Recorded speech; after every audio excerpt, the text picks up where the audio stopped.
ako talaga, ano bang tawag niya, dream?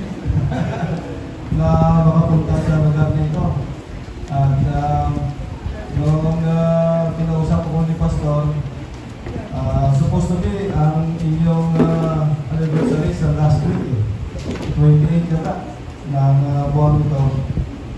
Pero sabi ko sa kanya, Pastor, pasensya na na dahil bukas kasi pupunta kami ng Visayas sa linggo ay ako sa Kabantaran.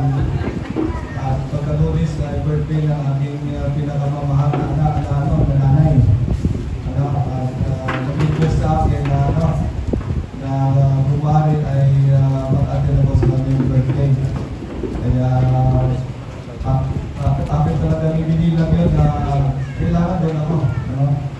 Kasi nanay natin yun at hindi ko alam kung siguro 85 na siya sa dating na sunod pa na lunes sa mga nila.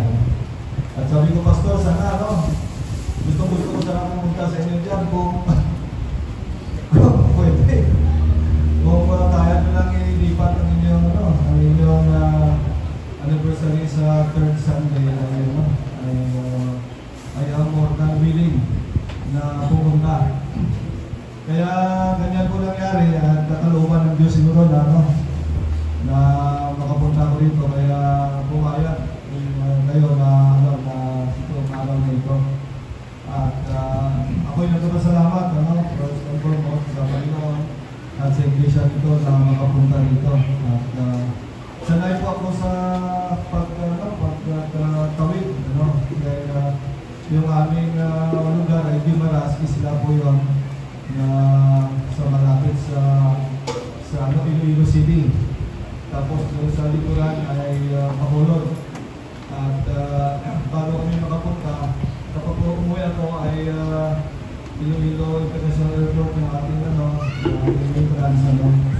Tapos mag-travel kami by boat din. Mga 15 to 20 minutes. Ano pa yung gano'n dito? At sa init, sanay naman ako. Halata naman sa kulay. At sanay sa init, sanay sa hirap, at sa lahat. Ako'y nagpasalamat sa Panginoon na ako'y natutuwa sa pangalan ng aming iglesia, Unity Baptist Church, doon sa Navotas. At ay binabati namin kayo ng Panginoon po. 27 na anniversary sa inyong lugar. At biyaya lamang at awa ng Diyos na makapagpatuloy tayo. Kaya sa inyong pastor, sa mga leaders, at sa mga members ng church, bawat household, ay purihin ng Panginoon sa inyong buhay at magpatuloy tayo hanggang dumating si Kristo po. At si Pastor Jason nag-chat sa akin, sabi niya nag-pray siya kanilang umaga. Siya nag-dito.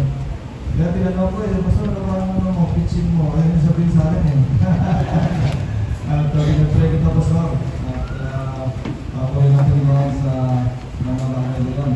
At ako yung nagpapasalamat ko na makapagdala sa inyo ng mensahe ngayon. Bilang pastor na imbitahan, hindi madali, madali lang sige. Pero yung ang subject, na ating pipiliin, yung topic, talaga, yan, kailangan ipanalangin mo, at may halong kaba, may halong ganito, pero salamat sa Panginoon na yung salita niya ay talaga ngayon, hindi na diyan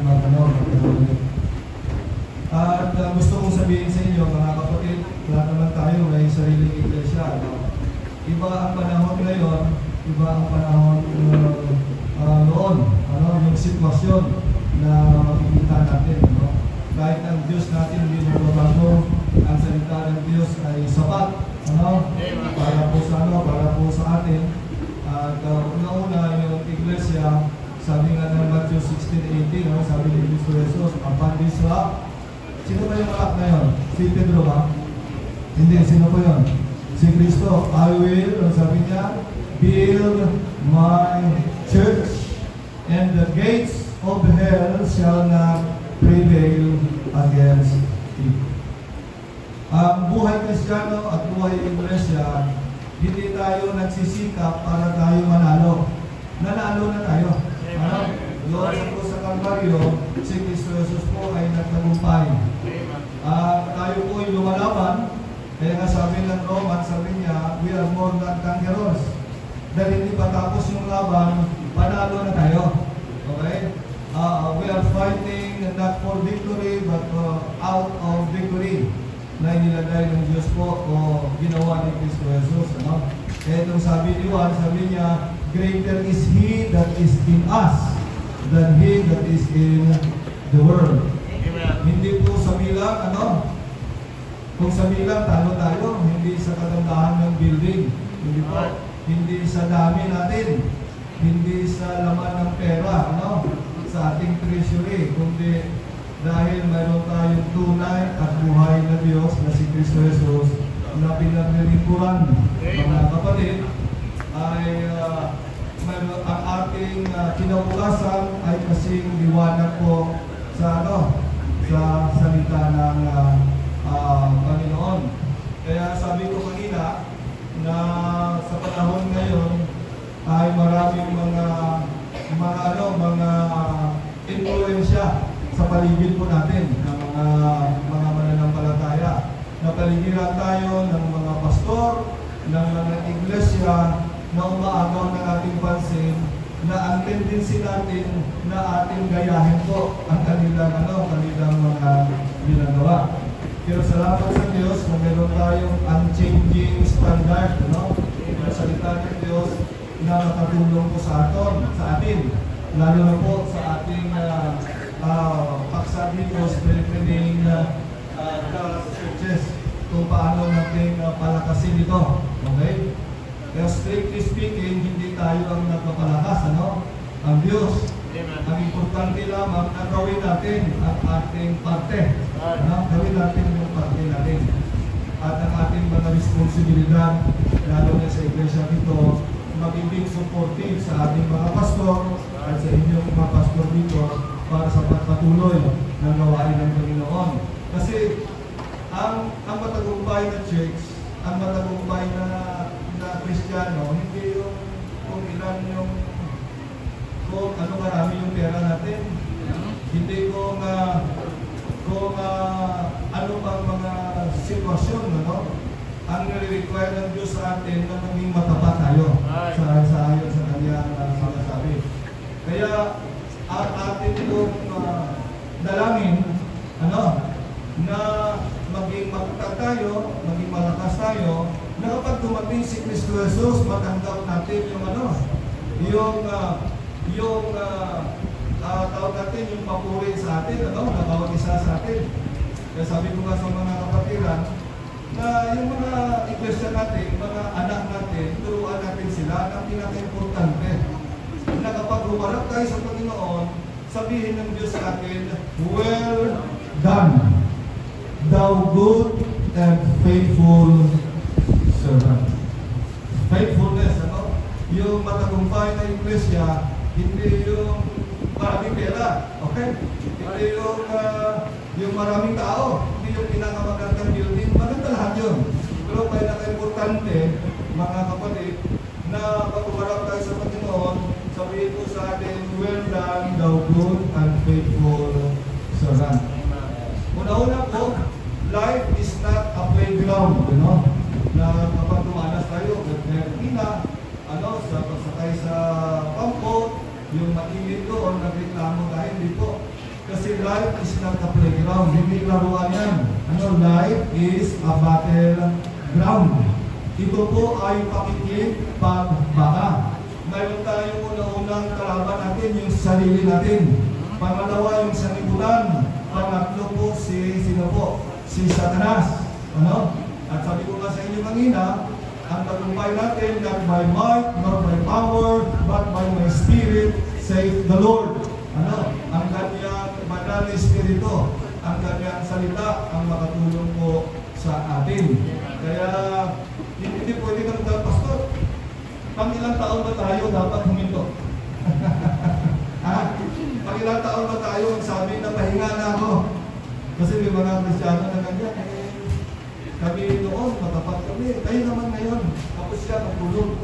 Hindi tama yun, kasi ang pakikipagbaka hanggang sa kamatayan yun, Be faithful unto death. Life is not a playground, hindi laro-laro ito. Life is a battleground. Pangalawa, life is not an ownership, it is a stewardship. Lahat ng bagay pinagkatiwala ng Diyos po sa atin, hindi ito sa atin. Kaya tinatawag natin Panginoon natin na Panginoon.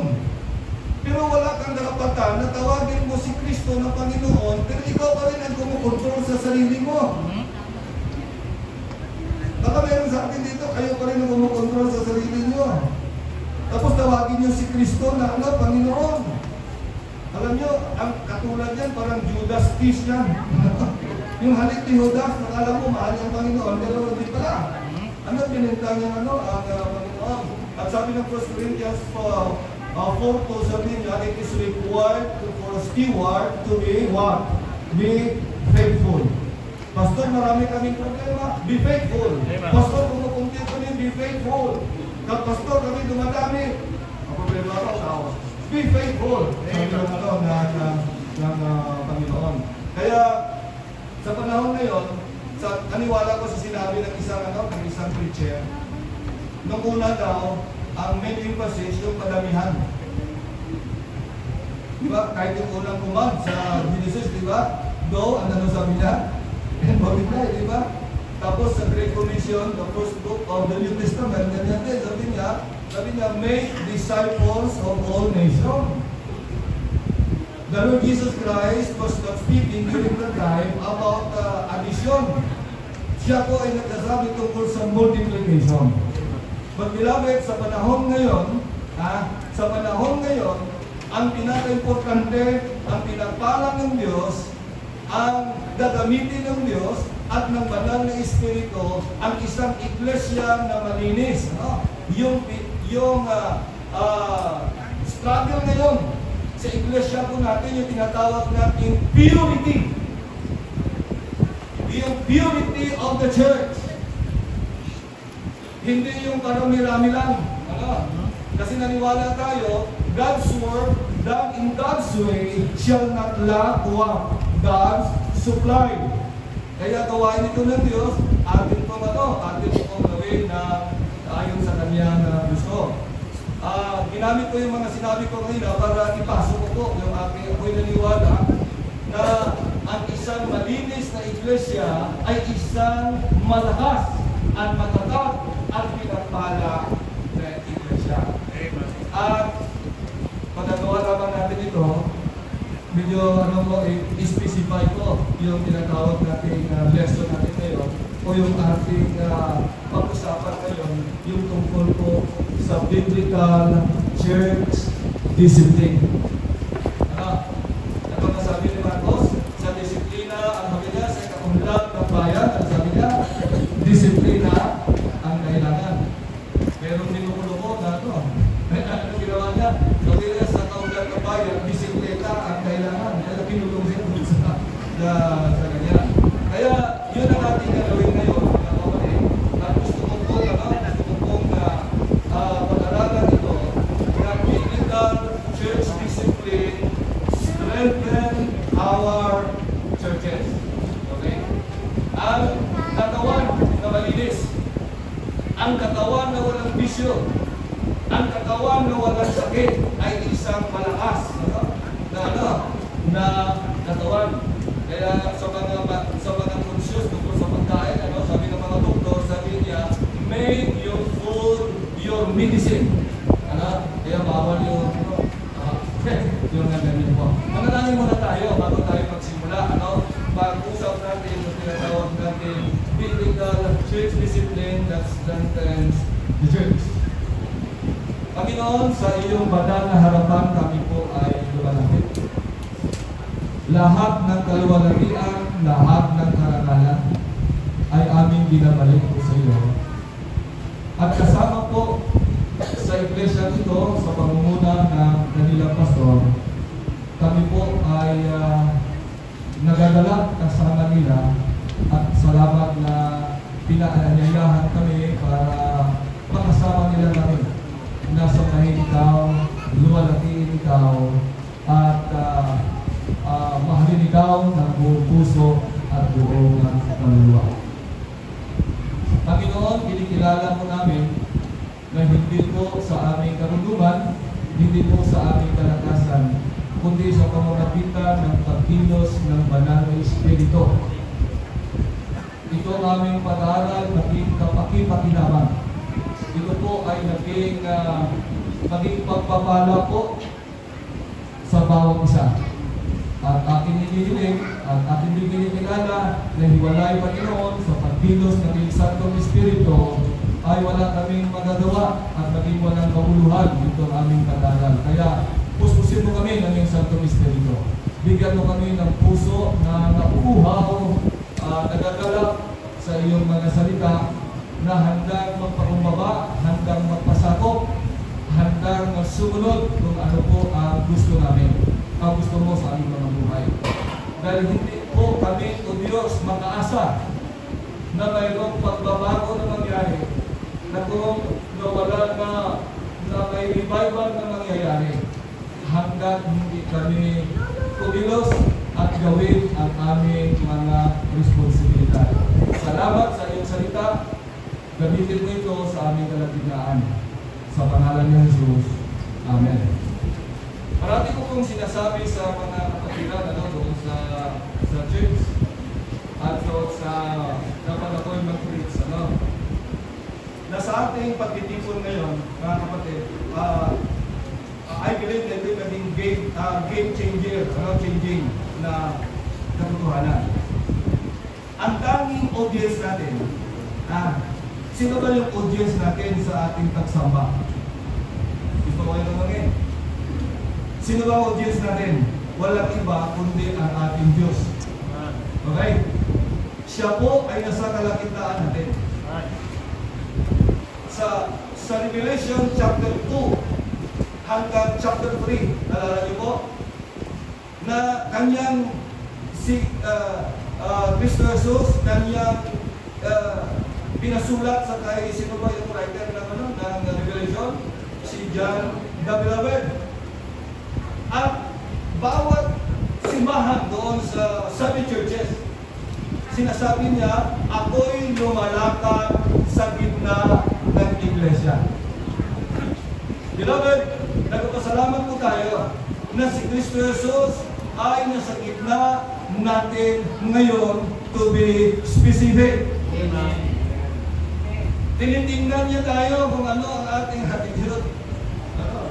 Kasi sa church namin hindi pa sa inyo dyan, kahit sa may mga sumleader, mga quad member, magaling yan, pagka sila umawit, pagka panahon ng preaching, hindi nakikinig.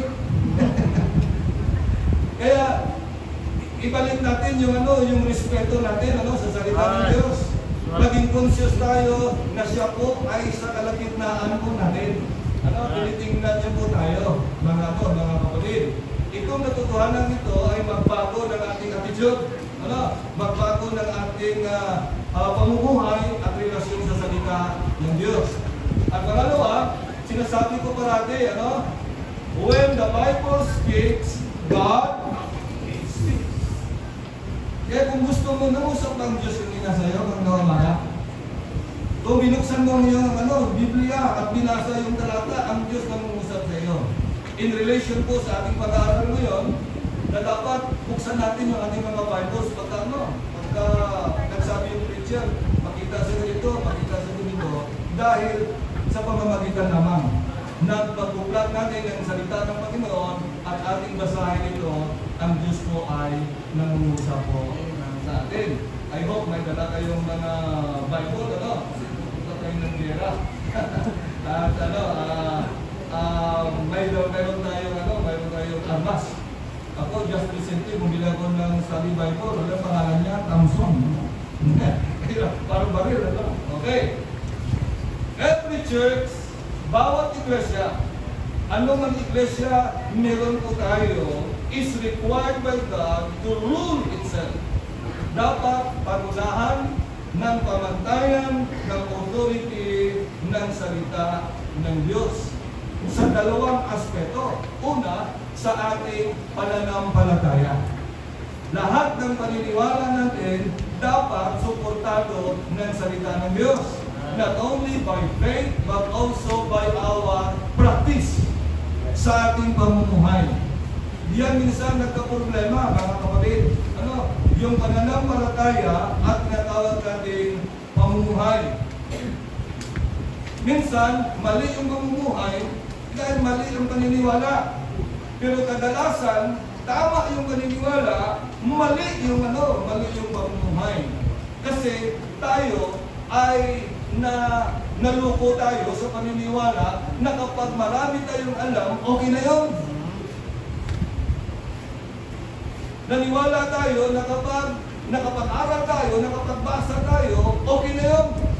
Hindi po, sabi ng Biblia, ang pagpapala ay nagmumula kung ginanap natin, kung ipinamumuhay natin yung salita ng Diyos. Kaya yung New Testament church, this church is included, my church is included in this New Testament church, mga kapatid. At dapat na ang salita ng Diyos, ito po ang makapagbigay ng tawag natin lakas. Yung tibay, yung salita ng Diyos. Sabi ni Kristo Jesus, ang nakikinig na aking salita ay katulad ng isang tao. O isang tao na nakikinig na aking salita, ngunit hindi niya ginanap. Katulad sa ng isang tao na nagpatayo ng kaniyang bahay sa ibabaw ng buhangin. Dumating yung malakas na ulan, malakas na hangin, at malakas na baha. Ano nangyari sa bumagsak? At sa bandang dulo, sabi niya, matindi ang kanyang pabagsak. Mga kapatid, mga young people, kung gusto niyo bumagsak yung buhay niyo, huwag sundin yung salita ng Diyos. Sa buhay ba ninyo, may mga aspeto ba na sa buhay ninyo na sinusuway ng Biblia? The surest way, beloved, to destroy your life is to disobey God's word. At sa kabilang dako, sabi po ng sabi ni Kristo, take note that the Lord Jesus Christ Himself nagsabi, ang sino mang nakinig sa aking salita, ilang taon na ba tayo, Kristiyano? Ilang beses na ba tayo nakinig sa preaching sa umaga, preaching sa hapon, sa preaching? Kumusta ba? Yung nakikinig sa aking salita at kanyang ginanap ay katulad ng isang tao na nagpatayo ng kanyang bahay sa ibabaw ng bato. The same problem came. Ikumpara natin sa hindi sumunod. Sumunod ka man, kung hindi ka susunod, may problema ka. Pero ang maganda, depende sa pundasyon. Ano bang pundasyon ng buhay mo? minsan, wiling-iling ako sa mga Kristiyano, sabi, alam mo, misis, ikaw ang pag-asa ng buhay ko. Misis mo ba pag-asa mo? Mga anak, ikaw yung buhay ko, ang buhay ko. Anak mo ba yung buhay mo? Beloved, hindi. Ang Diyos ang ating buhay. Yung mga tao na nakapaligid sa atin, binigay lang ng Diyos sa atin. Pinatayo yung kanyang bahay sa ibabaw ng bato, dumating yung problema, hindi bumagsak, hindi dahil sa kanyang abilidad, hindi dahil sa kanyang kakayahan. Kaya huwag tayo maging mayabang, ang aming church, pinakamagandang building, ang aming bilang, pinakamarami. Pinakamaganda yung lugar namin, pero hindi po. Hindi sa atin yun. Ang katatagan natin dito po sa salita ng Diyos. Kaya mga kapatid, Ito po yung pamantayan. The Bible is the sole authority for faith and practice. Dito ang sikreto ng ating tinatawag nating tagumpay. Ang bagong tipang iglesia ay importante ito. Ano? Ang biblical church, importante po ito na sumusunod sa salita ng Diyos. Kayo na mga membro dito, can you honestly claim na ang inyong simbahan sumusunod sa salita ng Diyos?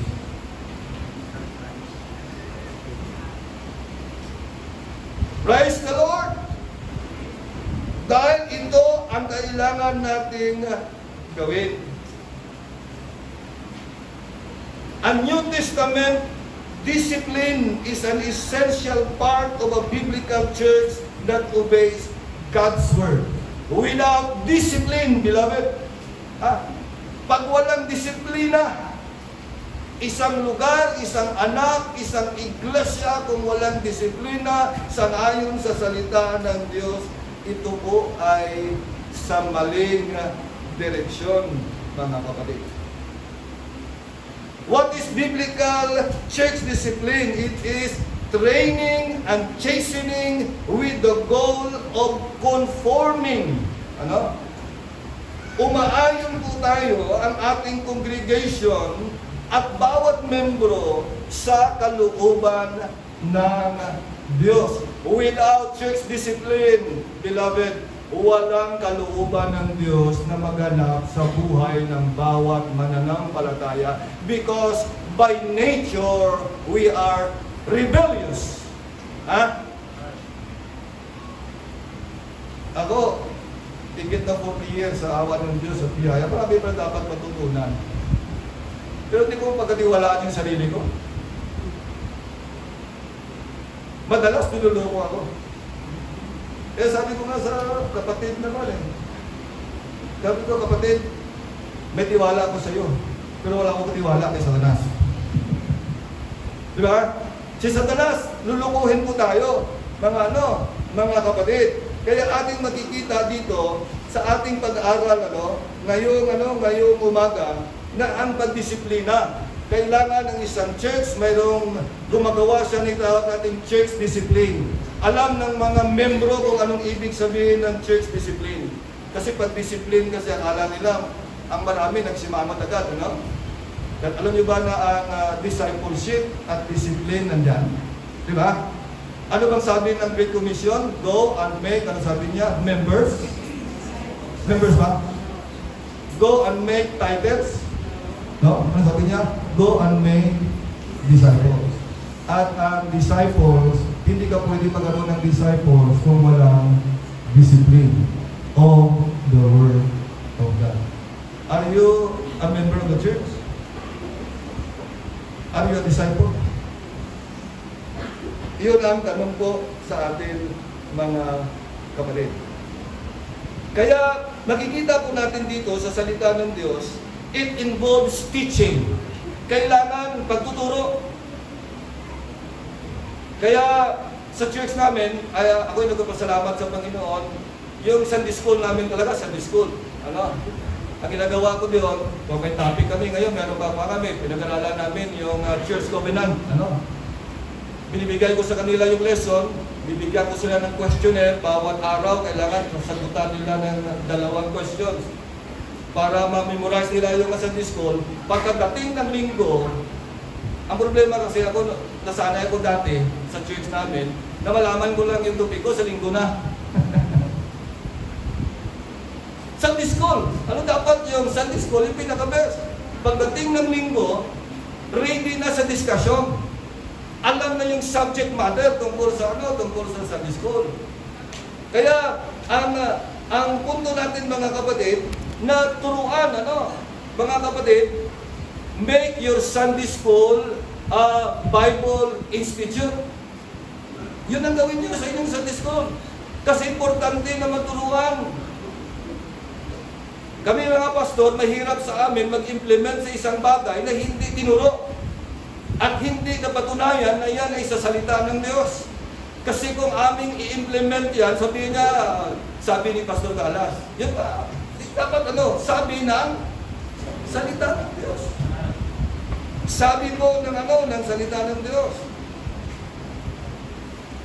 Teaching, encouragement, pagpalakas, correction, pagsaway, reproof, pagsansala.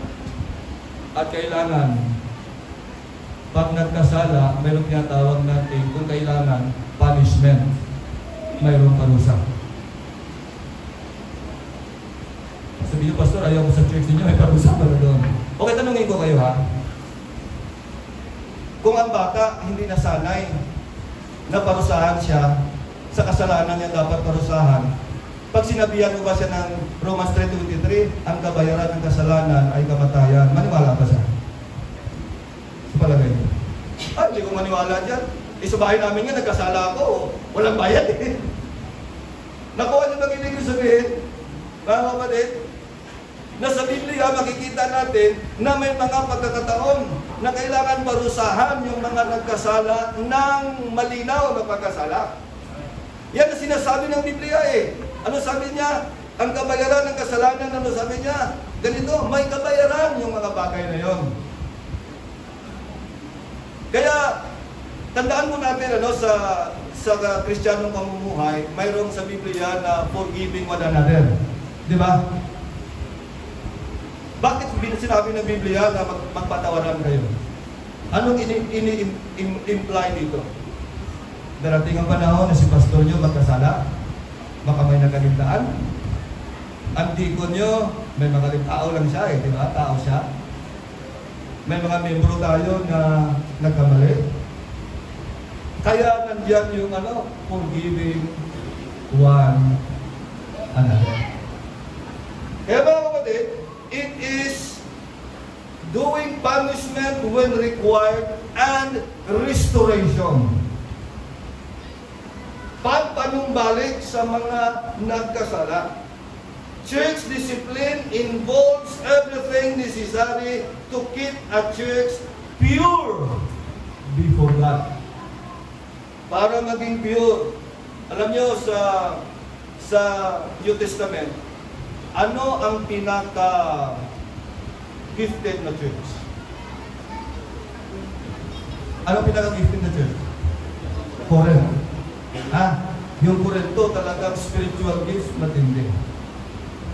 Pero sila din ang pinaka-immature na church. Alam nyo, minsan naluluko ang isip natin. Dahil magaling mag-awit, awitin natin. Magaling magtugtog, patugtugin natin. Dahil marunong, gawin natin diakono.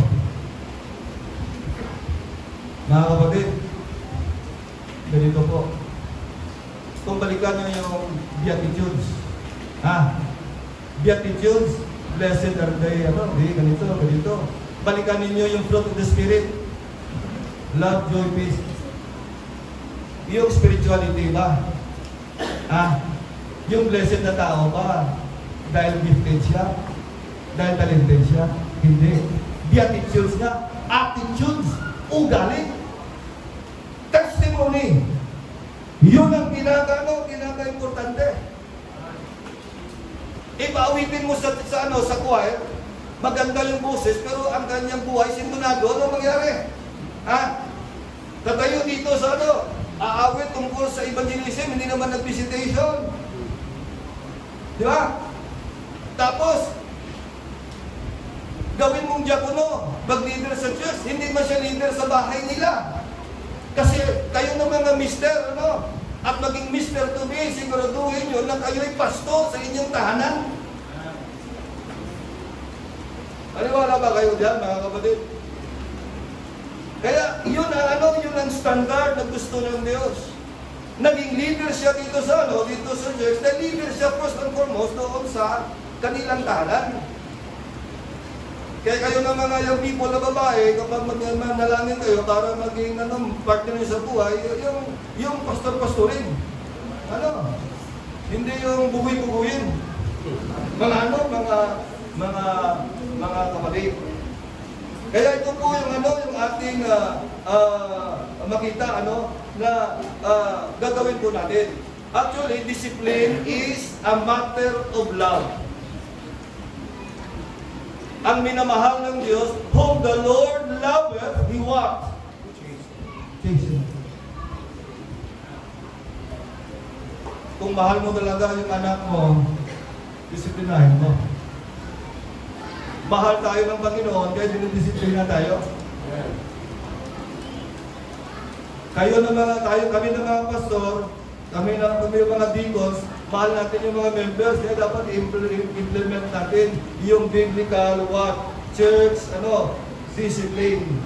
Beloved, it is love for holiness. Kabanalan. Alam niyo ba, kalungkot ngayong panahon, maraming mga Kristiyano mas natatakot sa kabanalan kaysa kasalanan. Naniwala ba kayo sa akin? Kapag mamuhay sa kabanalan, minsan nakala natin hindi sobra-sobra na. Pero sa kasalanan, minsan malamig yung ating pananaw.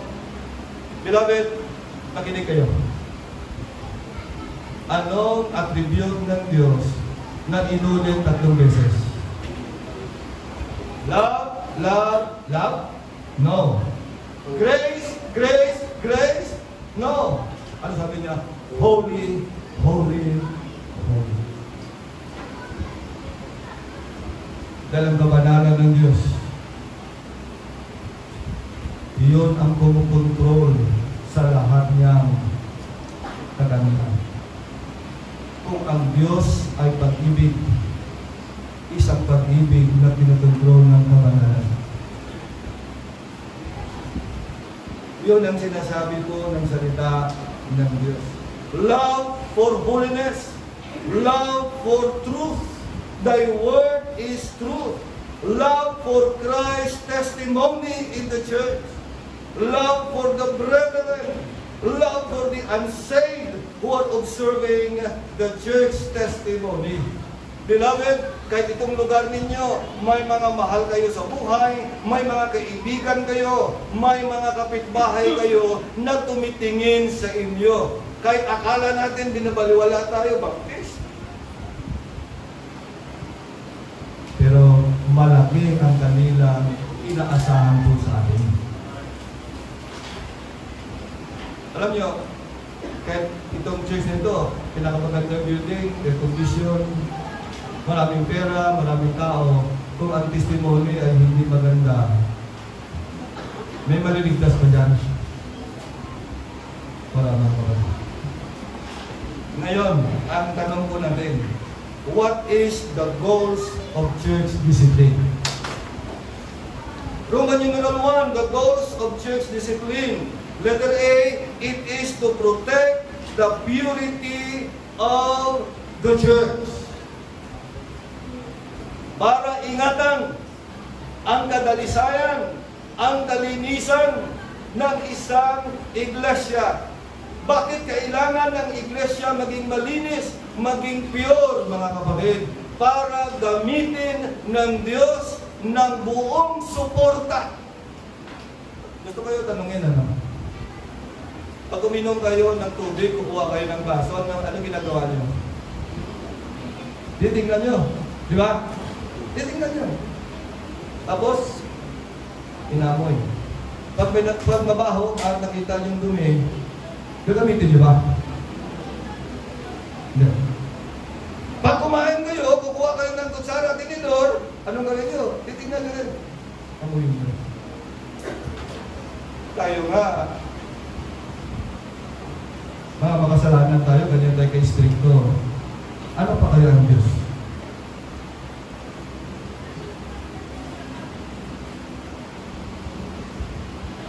Titignan ng Diyos yung ating isipan, yung ating puso.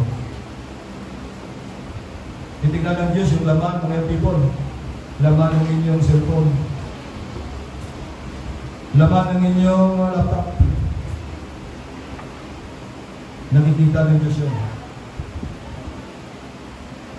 Gagamitin lamang ng Diyos ang isang malinis may serve. Hindi kailangan na maging mayaman ang church para maging malinis.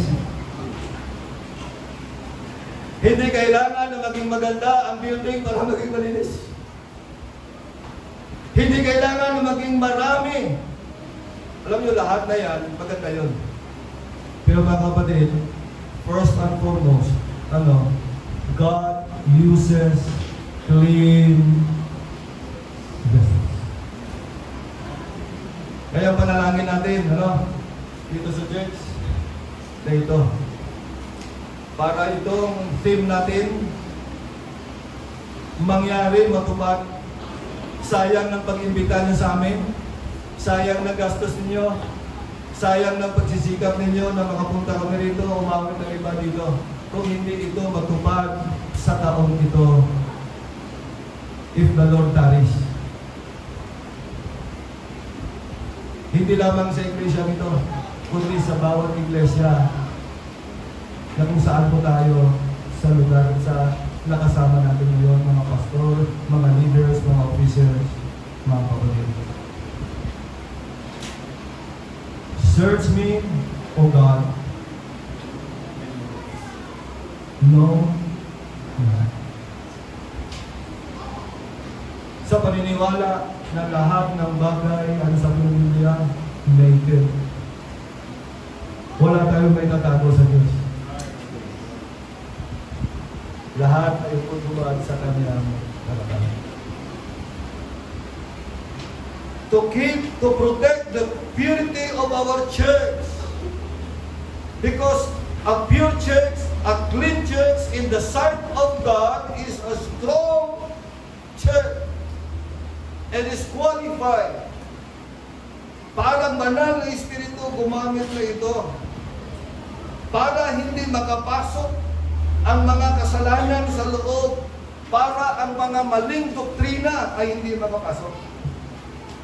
Alam niyo si Pablo sa 1 Corinthians, tingnan niyo po yung mga Bibles, 1 Corinthians chapter 5 verses 6 to 8. Meron siyang ginamit dito na illustration, object na ginamit niya para maunawaan po natin. Anong sabi niya dito? Verses 6 to 8. Alam niyo po, ang context ng chapter 5 ay tungkol sa isang nagsasabing Kristiyano na mayroong maling relasyon, mga kapatid, immoral relationship sa kasama ng kanyang tagay. Itong sinabi niya po, hindi mabuti ang inyong pagmamapuri. Alam niyo yung kapag may mga bagay na masama, bagay na marumi sa harapan ng Panginoon, ang tendency kasi ng mga tao, tumawa. Ngayon mga kapatid, kung ikaw ay nananahan kay Kristo, malalaman mo kung nananahan kay Kristo Kay Kristo ka ba? Ang puso mo ba kay Kristo? Malalaman mo yun. Kung anong bagay ang nagpapaiyak kay Kristo, iyak ka. Kung anong nagbibigay kaligayahan kay Kristo, maging maligaya ka. Pero kung baliktad, yung bagay na gusto ng Diyos, kinukontra mo. Ang bagay na kinukontra ng Diyos, gusto mo. Masasabi ko, anak ka ng Diyos. Hindi. Kaya sabi ng Biblia dito sa taga-Korento, sa kanilang ginawa mga kapatid, sabi niya, hindi mabuti ang inyong pagmamapuri. Hindi baga ninyo nalalaman na ang kaunting libadura. Okay. Ito, alam ko ng mga bari, ng mga sa may nagtitinda ng tinapay, kung magawa, bakery. Okay. Sa nalala ko lang, yung libadura, parang Kalumit yun. Yun yung brand, di ba? Maliit lang yun na na parte ng libadura. Kapag ilagay mo yan sa hinalo mong harina, aalsa ang lahat yan. Kaya ang expression, little leaveneth, sabi niya, leaveneth the whole lump. Ganyan nangyayari. Nalalaman na ang kaunting libadura ay nagpapatumbo sa buong limba. Verse 7, I'm reading from 1 Corinthians 5:7. Sabi niya, alisin ninyo ang lumang libadura upang kayo'y maging bagong limba, na tulad sa kayo'y walang libadura, sapagkat ang kordero ng ating Paskwa. Sino itong kordero? At si Kristo Jesus. Yung Paskwa, nalala niyo po, yung Passover. Kayo nanonood sa Ten Commandments, di ba? Doon sa Egypt, dumaan yung anghel ng kamatayan. Ang mangyayari, lahat ng mga panganay na hayop, panganay na anak, kung ang tatay, panganay sa pamilya nila, tapos ni anak pa silang panganay, pag dumaan doon, sigurado, mamamatay. Kaya ang gagawin dito, sabi ni Moses sa kanila, magpatay kayo ng ng kordero. Tapos yung dugo ay nabuhos. Ipahin ninyo sa pintuan. At pagka dumaan yung anghel ng kamatayan, he will pass over you. Itong Passover na tupad doon sa cross sa Kalbaryo. Si Kristo Jesus, the Lamb of God, who took the sins of the world. Doon po, at sino mang sumampalataya sa Kanya, ay hindi mapapahamak kundi magkaroon na sabi niya, ng buhay na walang hanggan. Bakit natin layuan ang kasalanan? Dahil iniligtas tayo ng Diyos mula sa kasalanan. Your sin, your iniquities, my sin, crucified the Lord Jesus Christ. Tayo ang dahilan. Gusto mo ba ipako pa ulit si Kristo Jesus sa krus sa Kalbaryo? Kung mahal natin ang Diyos, mahal natin yung ating tagapagligtas, ang bagay na Kanyang kinamuhian, kamuhian din natin. Pag nag-pop up sa ating mga laptop, sa ating mga cellphone, ang hindi magandang tanawin, anong damdamin ka agad? Dapat yung damdamin ni Kristo Jesus. Mga kapatid. Kaya ito po ang sinasabi niya. Verse 8, kaya ipangilin natin ang pesta, hindi sa lumang libadura, ni sa libadura man ng masamang akala ng kasamaan, kundi sa tinapay na walang libadura, sa pagtatapat at ng katotohanan. Ito po ang sinasabi ng salita ng Diyos. Beloved, ang pag-alis po ng libadura, ito'y naglalarawan sa pag-alis ng kasalanan sa ating mga buhay bilang mga mananampalataya. Kung gusto nating maging malakas ang ating iglesia, kailangan ang banal na Espiritu ang gagamit po at magpuspos, mga kapatid. It is impossible to live the kind of life God expects from us without the help of the Holy Spirit. At ang Holy Spirit hindi gagamit sa atin, mga kapatid. Kaya, pagka anniversary, kapag mag-asawa, pag mag-asawa, ay magtanong nga tayo, kumusta na ang pag-asawa natin? Di ba? Hindi lang iniisip natin kung anong kainin natin, anong kasarap ng cake, di ba? Hindi. Mag-asawa pa ba tayo? Isa naman sabi niya, di ba, bakit hindi ka na nagsabi sa akin, I love you araw-araw? Sabi naman ng mister, alam mo misis, nung sinabihan kita ng I love you, nung unang panahon, paano na sa lahat yun? Mali po yun, kailangan talaga araw-araw marinig ng misis yung tinatawag natin, I love you, mga kapatid.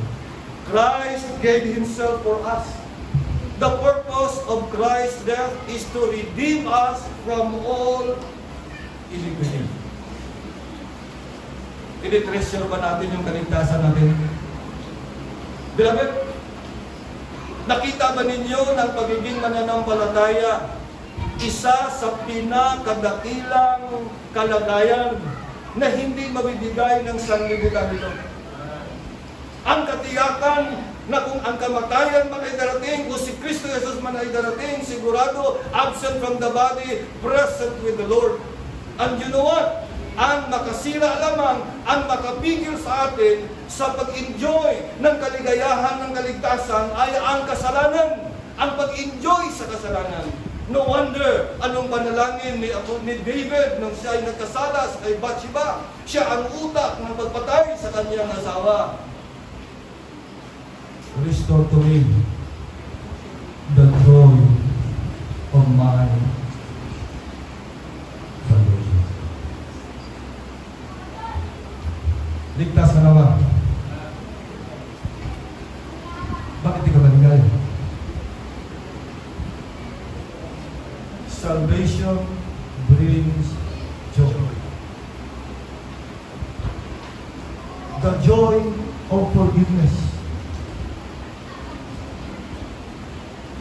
Nakikita mo yung dagat, lahat yan pagmamayari ng iyong Diyos. Di ba? The more na ikaw ay nahirapan sa mundong ito, the more na dinidesire mo yung langit. Yung presenting kahirapan ay hindi karapat-dapat na ihambing sa kaluwalhatian na ating maranasan mo doon sa langit, mga kapatid. Ito po ang sinasabi ng salita ng Diyos. Kaya kung kayong membro, nakasala kayo, nilapitan kayo, nirebuke kayo, sabihin nyo na yung totoo. Tanggapin nyo yung punishment, o tanggapin nyo yung advice sa inyo. Okay? Mahalin yung iglesia. Huwag tayong maging makasarili na gusto nating panatilihin yung ating pangalan, yung ating karangalan to the extent na ang iglesia ay masira. No! Ibinigay ni Kristo ang kanyang buhay sa iglesia. Ang iglesia hindi lugar na pinupuntahan nyo. Ang iglesia ay tayo. Lahat ng mga mananampalataya, iyong kapulungan, mga kapatid. Ito po ang sinasabi ng salita ng Diyos. Alam nyo, pag ikaw ay membro ng isang matatag na iglesia, handa kang tumanggap ng iyong tumanggap ng iyong pagkakamali. Kaya sa church, pag tayo ay ating ayusin yung mga problema sa dalawang tao, ang tanong natin talaga ganito. Okay, kung sino man nagkasala sa inyo, handa ba kayo humingi ng tawad? Kung kayo ay nagawa ng kasalanan, handa ba kayo na tumanggap ng kapatawaran o patawarin ninyo? Handa kayo magpatawad? Handa kayo humingi ng kapatawaran? Ganyan yung mga kapatid. Alam nyo, anumang problema sa iglesia, kung handa tayo magpakumbaba, handa tayo magsunod, ang number one sa atin, yung pangalan ng Diyos, yung testimony ng Diyos, pupunta tayo sa pangalawa. Why? There is a need for church discipline. It is to maintain a good testimony before the unbelieving community.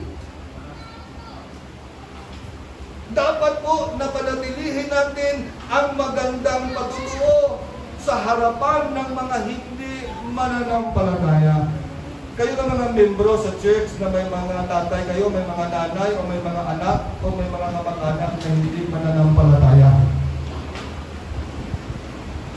Ang inyong buhay ay gagamitin ng Diyos para sa kanilang kaligtasan. Let your light so shine before men that they may see your good works and glorify your Father which is in heaven. But, makinig. Ngunit kung kayo mag-backslide, kung kayo po ay mamuhay ng hindi maganda, hindi kayo maging matapat, maging dahilan kayo para ang inyong mga mahal sa buhay ay hindi maligtas.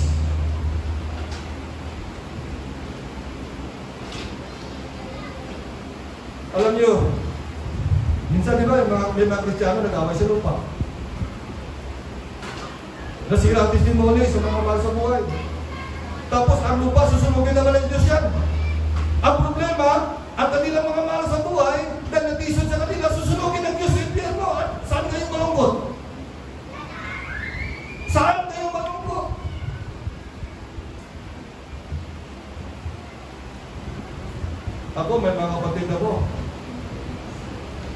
Siyam kami. Ako ang pangalan, akong commander. Shit. Pero hindi ako. Noong bata pa kami, umiiral yung pagka-service, di ba?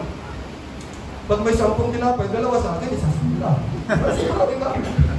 Pero ngayon, minimaintain ko, pagka sa suwayan ng isang kapatid, sabihan ko ng balik niya. Pero kung siya ay sumuhay, hindi naman ako magtanim ng galit at putulin ko yung tulay at magpatayo ng pader. Diba? Sabihin mo lang sa kanila, kung ang ginawa niyong mali, aanihin niyo yan. Kung gumawa kayo ng tama, ay itaas kayo ng Diyos. Kasi ang kamalian, mabilis tumakbo yan. Pero ang katotohanan, nanatili yan.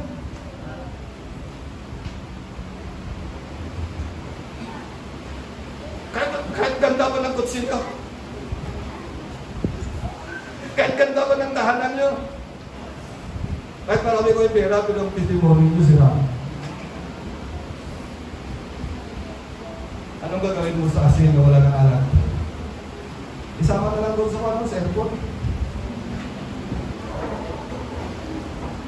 Ayun mga kapatid, that is the true strength.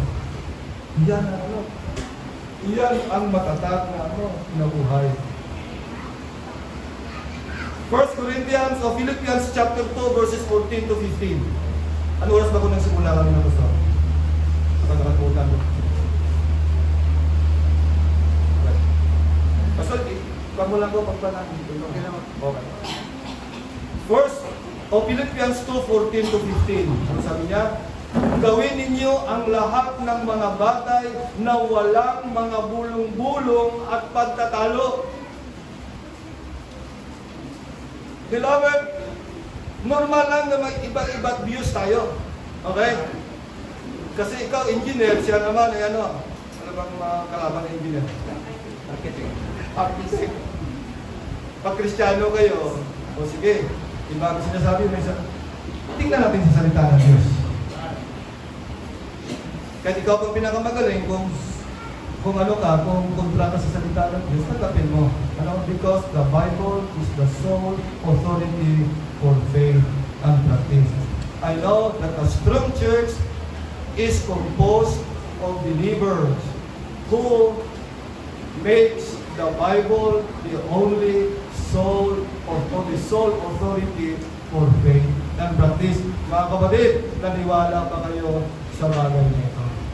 Verse 15, upang kayo'y maging walang sala at walang malay, mga anak ng Diyos na walang dumis, sa gitna ng isang lahing liko at masama, na sa gitna nila'y lumiliwanag kayong tulad sa mga ilaw sa sanlibutan.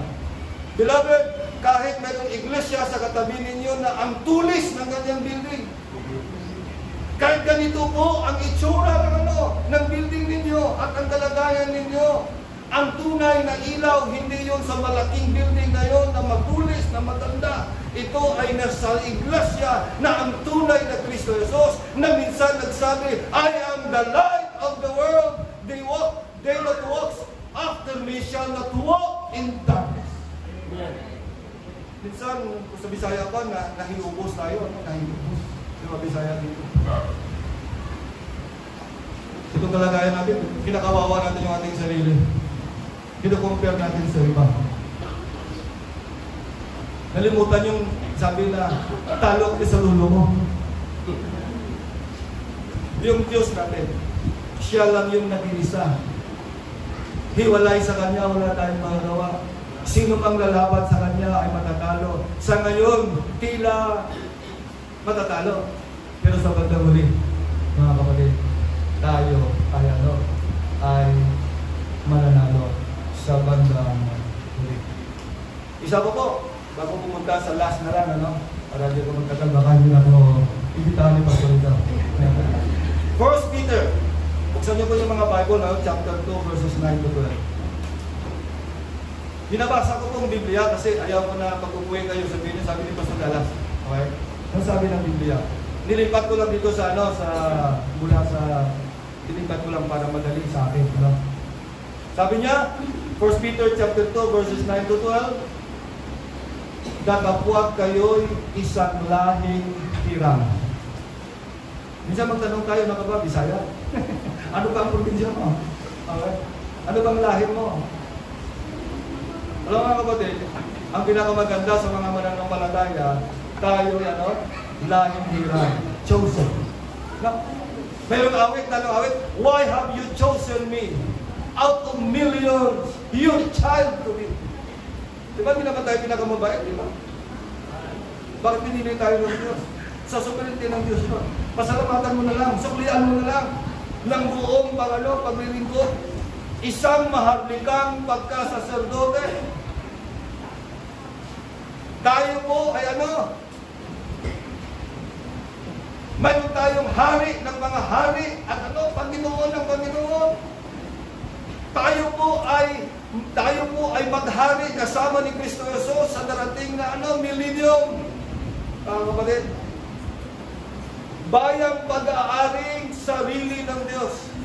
Sino bang nagmamay-ari sa iyo? I belong to Jesus.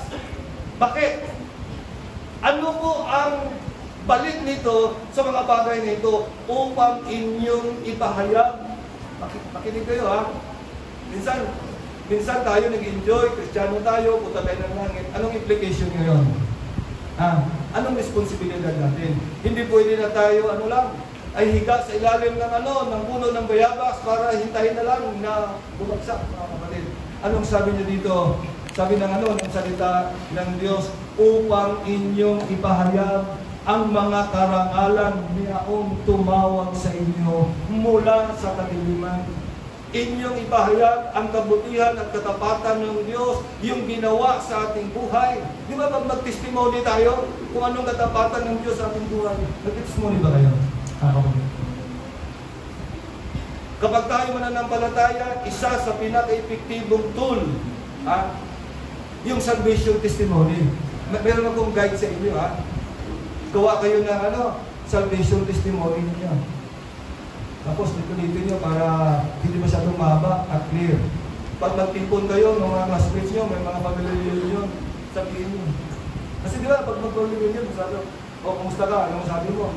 Yun ang galing dito. Yun ang sinasabi ng Biblia, whatsoever you do, whether you eat or drink or whatsoever you do all to the glory of God. Karangalan niya ang tumawag sa inyo mula sa kadiliman hanggang sa kanyang kagilagilalas na kaliwanagan.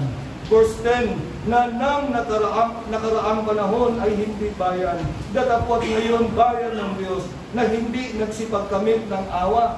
Datapot ngayon nagsipagkamit ng awa. Mga minamahal, ipinamamani ko sa inyo tulad sa mga nangingibang bayan at nagsisipaglakbay. Beloved, we are in the waiting stage. Naghihintay tayo. Bakit hindi ko matapos ang teaching ko? Makarinig na tayo ng prophet. Makasaysayan yung ko. Yung mga dito, Mamaya, pagtulog ninyo, saraduhan nyo yung kortina. Sabihin nyo sa sarili nyo, Panginoon, baka ito na huling pagsarado ko. Pagising nyo sa umaga, buksan yung bintana, Panginoon, baka hindi ko na masarado mo niya. Blessed hope.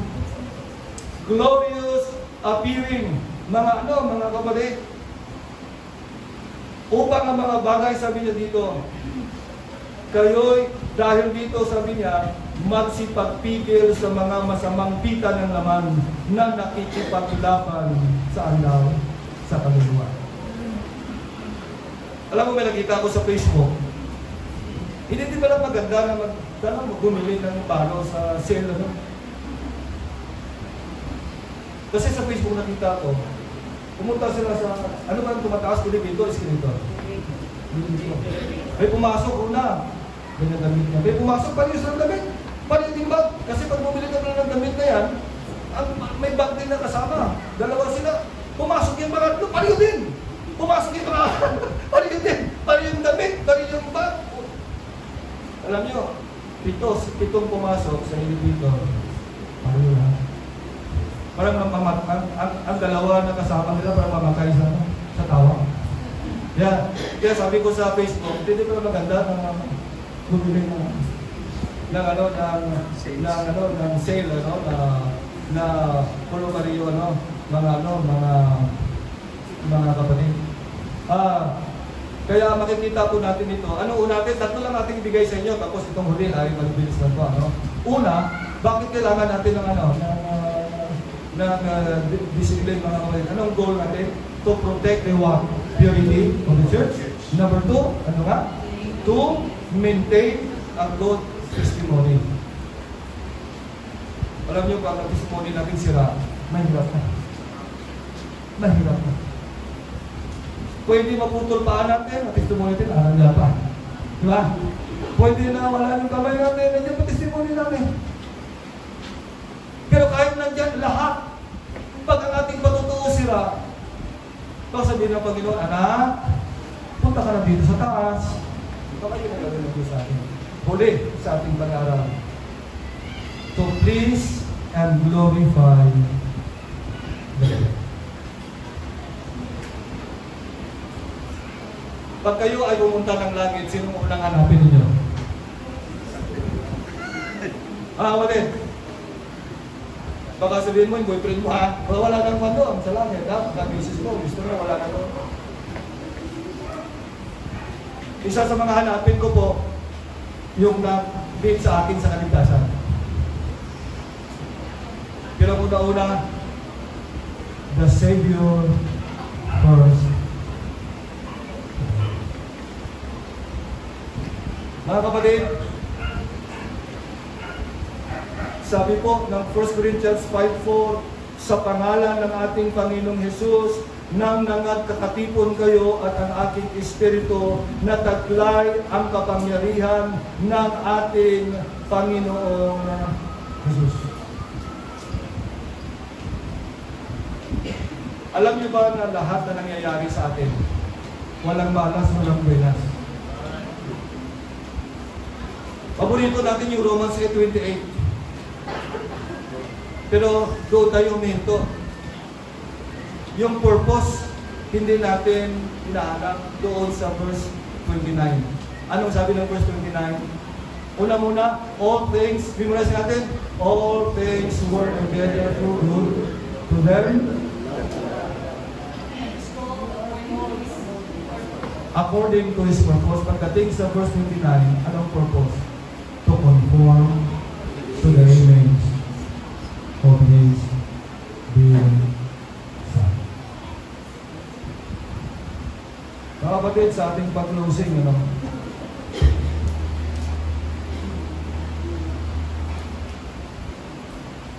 only one life,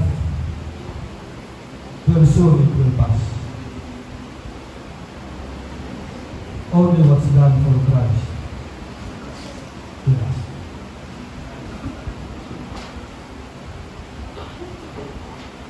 Sa Diyos, sa Kristo, walang kabiguan. Kaya nga sabi ni Pablo, Philippians chapter 1, verse 20, ang aking pinakamataas na dalangin. Gamit ko lang words ko dyan.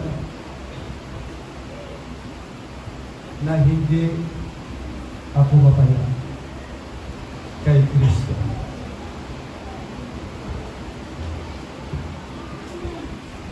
Beloved, ang kaligayahan mo sa buhay, ulit, tanggapin, sabihin ni Kristo sa akin, well done. Kayo lang mga estudyante, hinahabol yung pinakamagandang trabaho, pinakamagandang eskwelahan, pinakamagandang kurso. To the extent na hindi na kayo makapagsimba sa panahon ng linggo. Pagharap at magharap kayo kay Kristo, tanungin ba kayo, ano bang pagkukurso mo? Magkano ba sildo mo buwan-buwan? May kotse na ba? May bahay na ba? Gwapo ba yung ano mo? Boyfriend mo?